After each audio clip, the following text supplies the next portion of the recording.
July 15, 2016, Hong Kong University of Science and Technology on the last night of the International Mathematical Olympiad. More than 600 young math geniuses from over 100 countries were seated at the closing ceremony. Among them were 5 students from North Korea, wearing white uniforms and the insignia of the Kim family on their chests. They won 2 gold medals and 4 silver medals, but one of them is not celebrating tonight. Ringon Joel, 18 years old, is uneasy. He's not thinking about the medal, he's thinking about the South Korean consulate, which is just 20 meters away from the campus. He's thinking about the 70 days he spent planning for these moments. And he's thinking that this is his last chance before he's recruited by the regime led by Kim Jong-un. Ringon escaped from the campus, avoiding the guards. And this is the first time in his life that he didn't follow any orders. 11:47 at night, that's the time he escaped. And this is the story of a math genius who used an Olympiad to gain something more valuable than any equation: his freedom. But before we start, if you're new to our channel, please don't forget to subscribe so you'll always be updated with videos like this. Ringon Joel was born in 1998 in the city of Pungsong, the second richest city in North Korea after Pyongyang. He grew up in a family that knew how to navigate the country's complicated system for many decades. They lived in a city where education was valued, and where scientists and academics had privileges that ordinary people couldn't even imagine. According to the social hierarchy called Songbun, the family belonged to the Heiken class, the group considered to be extremely loyal to Raymond. This wasn't just a designation.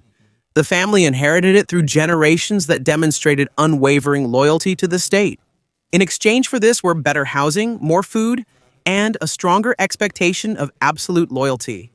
Even as a child, Ringon already showed his exceptional ability in mathematics. While other children were still struggling with simple operations, Ringon was already able to understand educational concepts that were supposed to be taught years later. For him, complex patterns and problem-solving seemed like a natural instinct. The first person to notice this was his father, a serious academic and a professor at the Department of Mathematics at Pyongyang University of Science and Technology. After class, he would turn his son into a project, giving him strict and systematic training that went far beyond the usual curriculum. It wasn't just simple homework. For Ringon, it was preparation for a project. This was something that might be requested by the state. On the day of the competition, Ringon faced each problem with a calm, striking composure that surprised the observers. He didn't show the usual tension seen in other participants, and it seemed like he was even enjoying every step in solving the complicated mathematical challenges. His performance was so impressive that the evaluators had to repeat and review his answers multiple times to make sure that it was really just a young student who achieved perfect scores. That victory marked a before and after in his life. From then on, he was no longer just the brilliant student. He became a national resource in the eyes of the state, a talent that was not only his own, but also for Raymond, who discovered and nurtured him. In recognition of his national achievement, Ringon was transferred from the regular education system to a special program for the country's intellectual elite. His new reality included access to technology that was almost impossible for ordinary people to obtain. A laptop with specialized math software, although without an internet connection. A common limitation in North Korea was enough of a tool to develop international-level skills. But this laptop was more than just a study device. It was also a symbol of prestige and an instrument of control. Every use of it was monitored. Every programming activity was pre-approved, and every development of skills was carefully and directly guided toward goals that were beneficial to the state. For the average North Korean, even the best gift is a double-edged sword. In 2013, at the age of 15, Ringon received the most important news of his youth. He was chosen to represent North Korea at the International Mathematical Olympiad in Colombia. This first trip abroad brought about a huge change. For the first time, he experienced simple freedom. He could walk on the street without fear, see a different perspective of freedom and openness, and feel a different energy in society compared to the tightly controlled environment of his own country. Although he was the youngest participant in the world, his performance was truly remarkable. A silver medal is an extraordinary achievement for any participant at his age.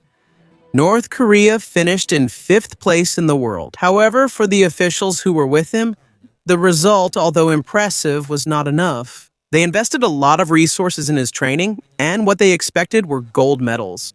The next 2 years followed a similar pattern. In South Africa and Thailand, there were 3 international participations, 3 silver medals, and 3 demonstrations of mathematical excellence that any country would celebrate. For Ringon himself, each international trip added a new layer to his expanding understanding of the world outside North Korea. Every exposure to different ways of life, every quick conversation with participants from other countries, every moment of even a little freedom, all slowly accumulated in his mind. A perspective was slowly forming, one that his supervisors never expected or wanted. When he returned from the IMO 2015, his destiny became crystal clear. An acquaintance who knew about the internal operations of the Workers' World Council said that high-ranking officials had already begun conducting discreet interviews with people close to him. Within a select few groups, this process is well known. That is the pre-evaluation stage before recruiting someone for the specialized division of the state. Ringon immediately understood what this meant.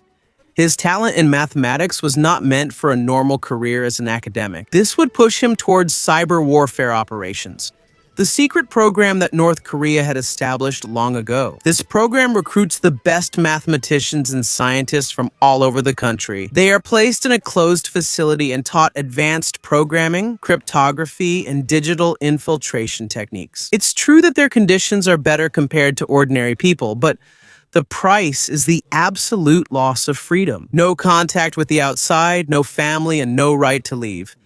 For Ringon, this is heartbreaking. The international trips that opened his mind to the real possibilities of life are about to end forever. The next Olympics, Hong Kong 2016, will be the last moment of even a little freedom before he is swallowed by the machinery of the state. At this point, he had already planted a small seed, an idea that would slowly grow in the following months.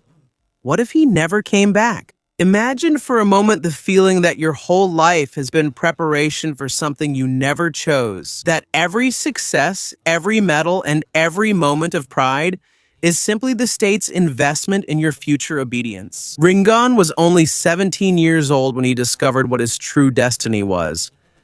The following months became psychological torture for him. During the day, he continued with his studies. In the training routines, he pretended to be interested in the ideological lessons and repeated the praises of loyalty that he had learned since childhood.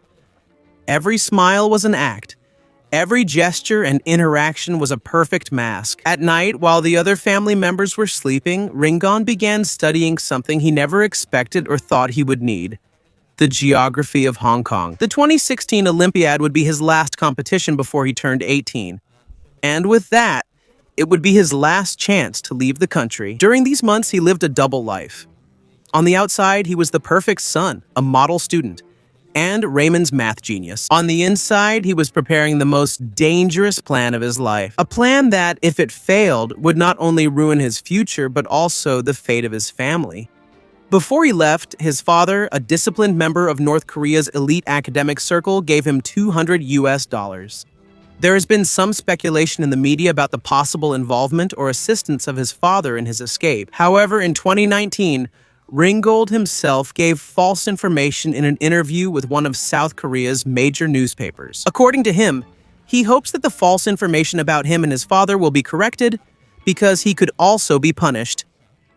When I told him that I was going to South Korea, he told me not to go. The $200 he gave me was for newspaper expenses.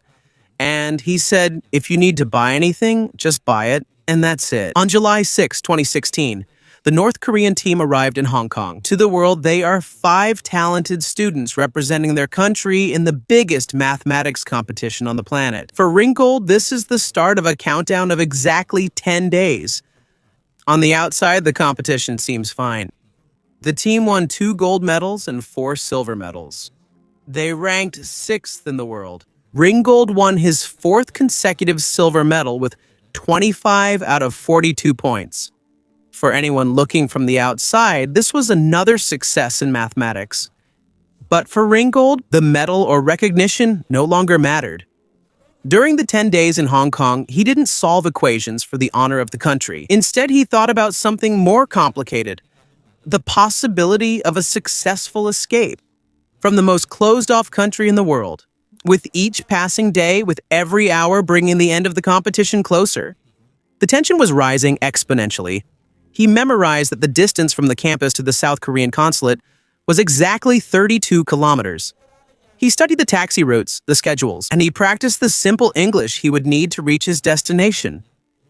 When July 15 arrived, at the closing ceremony, 600 to 602 young mathematicians from 109 countries celebrated the end of the competition. But Ringo, who wasn't smiling, couldn't calm his mind. He knew that in the next 24 hours, his life would change forever. He waited until his last companion had fallen asleep. Quietly, he packed his small backpack, the two $200 bills from his father, a piece of paper with an address written in Chinese, and the determination he had relied on for many months. The university's security cameras recorded it. The exact moment, 11:47 at night, a student leaving the campus alone, a clear violation of North Korean supervision protocol. At that moment, Ringo crossed an invisible but definitive line. The first taxi took him from the campus to Hong Kong airport. For others, that decision might have seemed unplanned, but in reality, it was a brilliant and careful calculation. Only at the airport could he be sure to find South Korean staff 24/7. At the counter, an employee became his first contact with freedom. Following protocol, the employee immediately contacted the South Korean consulate. The response was clear. Ringo had to get to the consulate on his own to avoid any diplomatic issues. And it was 38 kilometers to freedom. The taxi ride to the consulate was the second longest journey of his life. It felt like an endless adventure. The 38 kilometers from the airport to the consulate felt endless. 38 kilometers between captivity and freedom. Upon arriving at the consulate, Ringo said the words he had rehearsed for months. "I want to stay. I want to be free." The official from South Korea knew exactly what his words meant. From that moment, the 70 days of diplomatic negotiations began. That would determine his future. During those 70 days, Ringo lived in an existential limbo, isolated inside the consulate. He was not North Korean, nor South Korean. He had no family or friends.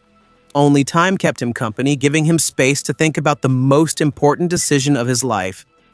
The authorities could send him back to North Korea at any time, a decision that could mean a death sentence. But finally, in September 2016, the Chinese authorities allowed him to fly to Seoul. He achieved the impossible dream, escaping from the most closed country in the world, using a mathematical Olympiad as his ticket. But what would be the price of his freedom? He achieved his goal, no doubt, but perhaps he has not yet fully measured its impact. That his escape revealed something North Korea would rather have kept secret. While those 70 days at the South Korean consulate were chaotic, the remaining North Koreans faced a crisis they had never experienced before. Not only did they lose one of their most important military assets, but the state's careful secrecy about what was happening was suddenly exposed. Ringo was chosen for Bureau 121, the most complex and sophisticated North Korean cyber warfare unit, formally established in 1998, the year he was born. This program grew and became one of the most dangerous cyber warfare operations in the world. There are about 6,000 military hackers under this command. The organization operates from strategic locations around the world, including offices in luxury hotels in China and tech centers in allied countries. The fate that awaited Ringon was to become part of the Lazarus Group, which inside North Korea is known as the Office of Liaison 414. This organization is responsible for some of the most devastating cyber attacks in recent history, and it is said that they have collected around $3 billion since 2020 to fund North Korea's regime. The operators of the Lazarus Group are careful. As expected, responsibility is divided. 20% for collecting intelligence about technological trends, 15% for espionage, which focuses on important political and military figures, 25% on public manipulation, 20% on financial hacking, and 20% on cryptocurrency theft. Ringon, because of his exceptional skills in mathematics, will most likely be assigned to cryptocurrency. And penetration of complex financial systems? Since Ringon's escape has a direct impact, North Korea stopped their participation in the International Mathematical Olympiad in 2017 and 2018. The country participated again in 2019. They introduced an unprecedented security protocol. Each math team was accompanied by a government agent who watched over them 24/7. Ringon's escape showed that, even so, the students were the most privileged, the most secure. And after being fed by the system since childhood, they could choose freedom over family security and Raymond's protection. It was a heavy blow to the image they wanted to project. In September 2016, after 70 days, when faced with diplomatic and intense uncertainty, Ringon Yul arrived in Seoul. He got a new passport and a new legal identity as Lee Yong-ho, with South Korean citizenship. Ringon's new reality had everything that a North Korean could dream of: internet access, freedom of expression, and university education, and the ability to travel freely. He enrolled at Seoul National University, where he studied mathematics and temporarily worked as a researcher in 2019. He expressed his desire to get a scholarship to study in the US, which proved that his academic ambition truly remained intact. He achieved something that millions of North Koreans can only dream of, and many can't even imagine because they have never experienced this kind of freedom. Complete freedom in studying, traveling, and expressing their own ideas. But as he quickly learned, physical freedom does not always heal emotional wounds. There are losses that no privilege can ever make up for. His personal decision to choose freedom could have severe effects on those he left behind in North Korea. North Korea systematically enforces the three-generation punishment on the families of deserters. This means his parents, siblings, and possibly future generations could face severe punishment. Since he escaped in 2016, he has had no direct contact with his family, nor has he been able to confirm anything about them. He also doesn't know if they were sent to a labor camp. Are they still alive or victims of reprisals because of his decision? This uncertainty is not just a psychological theory. It's something faced by all high-profile North Korean deserters. It's shocking that the child who could sometimes answer the hardest questions is now facing a problem with no solution. Whether the price of his freedom is worth it compared to the possible suffering of his loved ones. Now at the age of 26, Lee Jung lives in Seoul and seems successful in the eyes of others. He finished studying mathematics at Seoul National University. He has complete freedom to travel, study, and express his ideas without fear. However, in 2022, in an interview with Radio Free Asia, he shared an unexpected truth. When I go to a meeting, I think the first thing people remember is not me, but my image as Matt Genius who escaped from North Korea in 2016. That's why they call me Matt Genius, even if they don't know my name. But even though others think I'm special, I just want to be ordinary. I think it's okay for me to forget for now. Now, how about you? What can you say about our video today? Let us know in the comments. And before we end, please don't forget to subscribe so you'll always be updated with our new videos. Once again, thank you so much for watching. This is Noel Polo TV. See you on my next video.